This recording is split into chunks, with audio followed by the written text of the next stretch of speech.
particularmente pra aqui, a arte fica boa pra cacete, vambora!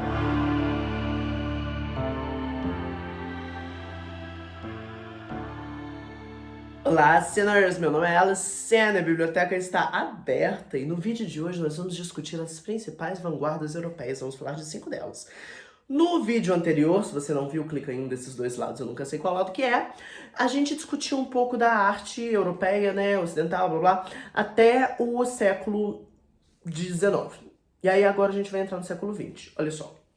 Muito importante a gente entender o que estava acontecendo aqui.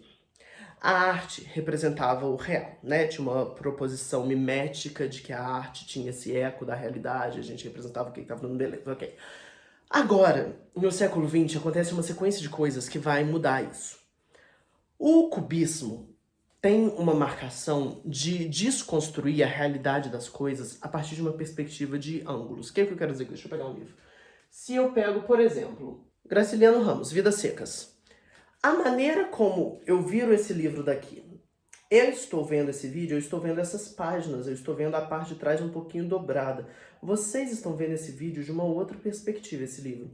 E a pessoa que vai estar aqui vai ver esse livro de uma maneira completamente diferente. Então, o que o cubismo vai fazer é tentar representar todas essas perspectivas ao mesmo tempo dentro da pintura. Então, a gente tem essa construção de fragmentos. E a gente está falando de um mundo que já está começando a ver o surgimento da Primeira Guerra Mundial, né, nesse início do cubismo.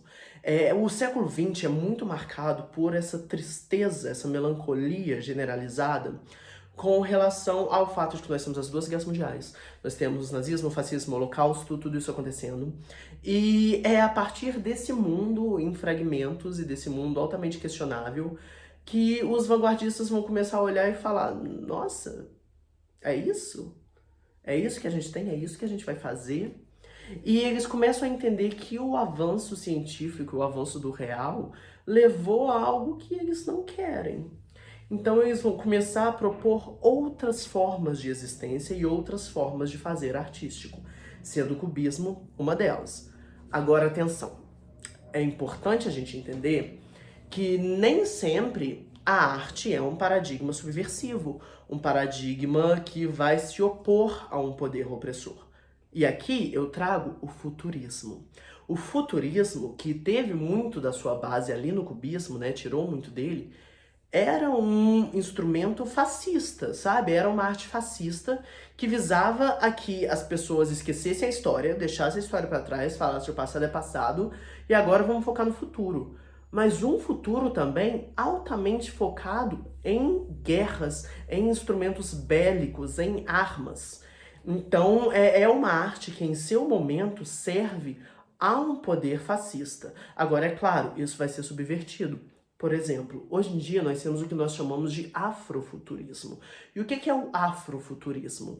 É exatamente a perspectiva de que, o futurismo pensava esse futuro branco, né? É sempre branco, é tudo branco. O que acontece quando pessoas pretas começam a pensar um futuro? E aí a gente tem propostas, por exemplo, de Pantera Negra, de Lovecraft Country, o que é muito engraçado, né? Porque o Lovecraft ali do romantismo era altamente racista, né? Se a gente lê os textos reais de Lovecraft, até o The Call of Cthulhu, né? O chamado de Cthulhu, ele é um livro altamente racista. É o Monteiro Lobato dos estadunidenses.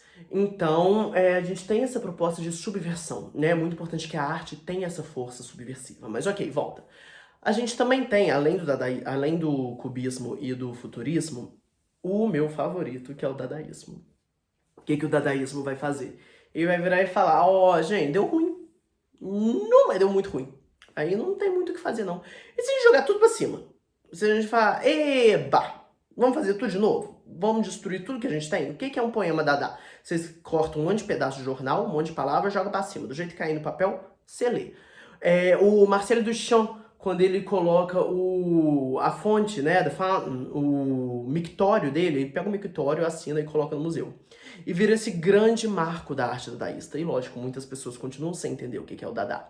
Mas o Dada faz exatamente essa problematização de o que é arte. Quem vai definir o que é arte? A partir do momento que eu, Marcelo Duchamp, peguei um mictório e assinei, ele passa a ser arte? Não? Por que não? Sim, porque sim. Então a gente começa uma desconstrução absoluta do que é entendido como arte. Dada vem daí, né? Seria esse som que bebês fazem, dada, gugu dada, que não significam absolutamente nada. Então é esse limiar de algo que não significa nada, mas que não é sem sentido. Né? A gente tem que entender esse nonsense que não é senseless. Ele tem um sentido, ele está reivindicando exatamente essa ruptura absoluta com a mimesis, ao mesmo tempo que não há um sentido preciso para aquilo que está sendo feito. Entenderam o paradoxo? É um sentido na falta de sentido. A arte sempre foi assim, sempre buscou isso. Então, se eu rompo absolutamente isso daqui e crio algo novo que não tem sentido, ele tem sentido por conta própria. Isso vai ter outras reverberações, por exemplo, no teatro do absurdo francês. Quando a gente pensa em Esperando Godot. Esperando Godot é essa peça de pessoas esperando Godot. E o que é Godot? Sei lá o que é Godot. O Rodrigo Portela uma vez fez aqui em Juiz de Fora, eu sou Juiz de Fora, pra quem não sabe, uma montagem de Rinoceronte, que é essa peça sobre pessoas que numa cidade de repente começam a virar rinocerontes, que foi brilhante.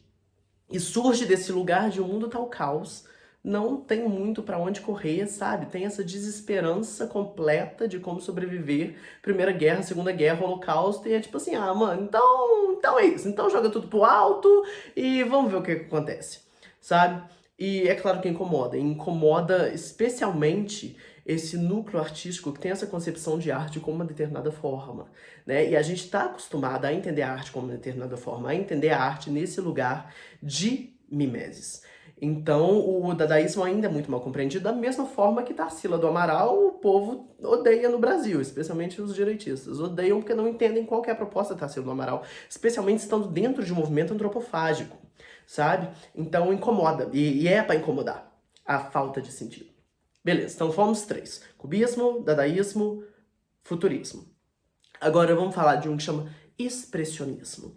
O que era o expressionismo? O expressionismo trabalhava com essa ideia de que o que tá dentro tem que sair.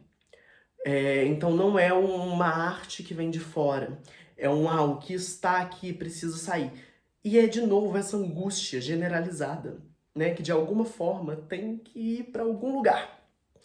Então, o expressionismo vem de expressão, né? É lógico. Da mesma forma que o impressionismo é a minha impressão do que eu estou vendo, o expressionismo é a minha expressão do que tá dentro, entendeu? Fácil de lembrar, né? Então é daí que vai surgir o expressionismo. E aí, para acabar, o surrealismo. O que é o surrealismo? A gente tem que pensar aqui também que no início do século XX a gente tem que a ascensão da psicanálise, Freud, sonhos. Então essa ideia que também vai romper com aquele sujeito romântico de que como você quer conhecer o mundo se você não conhece nem a você mesmo? Sabe? Se tem várias coisas sobre você que estão presas no inconsciente ao qual você nunca vai ter acesso. E aí a gente traz uma arte que está muito voltada para imagens relacionadas a sonhos e para uma fragmentação, né, voltando aqui um pouco no cubismo, né, essa proposta vanguardista, do sujeito. E eu adoro usar como referência o livro que dá o meu nome, que é Alice no País das Maravilhas, né? E o filme, o desenho da Disney, o filme do Tim Burton, sabe? Então essa ideia de quem és tu, não sei mais quem eu sou. Isso está relacionado a tanto essa angústia, né, do século XX, quanto a essa ascensão psicanalítica de que o sujeito já não sabe mais nem quem ele próprio é. Então, o que é importante da gente entender aqui, especialmente dessa arte do século XX, especialmente dessa primeira metade do século XX, né? Porque aí, a partir da década de 60, a gente já tem uma ascensão mais libertária, né? A gente já tem um movimento hippie, a gente já tem a Revolução do Stonewall, a gente já tem um movimento de busca por direitos, né? E de outras reivindicações políticas que vai romper um pouco com todo esse peso que teve no início do século XX. Mas talvez a herança mais importante que essa arte do século XX deixa pra gente é o rompimento com a realidade. É que lá a gente tinha uma arte que era muito voltada para um princípio mimético. Aqui isso caiu por terra. Seja pela fragmentação que o cubismo trouxe, seja pela perspectiva de pensar futuros, deixando a história para trás, derivando um pouco do cubismo que o futurismo vai trazer, seja com a seção da psicanálise de Freud, que dentro da literatura vai reverberar, por exemplo, Virginia Woolf, James Joyce, na ideia de fluxo de consciência, né, que aqui no Brasil vai ecoar na Clarice Lispector. Então, são esses traços que são muito importantes da arte do século XX. e que vão ter influência, inclusive, no que a gente entende como modernismo brasileiro. Porque o modernismo brasileiro é muito diferente do modernismo dos outros lugares. Mas isso é tema para o próximo vídeo, quando a gente vai discutir a diferença do romantismo e do modernismo brasileiro para os outros pontos. O que eu quero que vocês tirem desse vídeo de mais importante é a importância da arte do século XX no processo de desconstrução da representação mimética que acontecia na arte até o século XIX. Se isso aí foi entendido, então a aula tá dada. Eu vejo vocês no próximo vídeo pra gente falar de Brasil.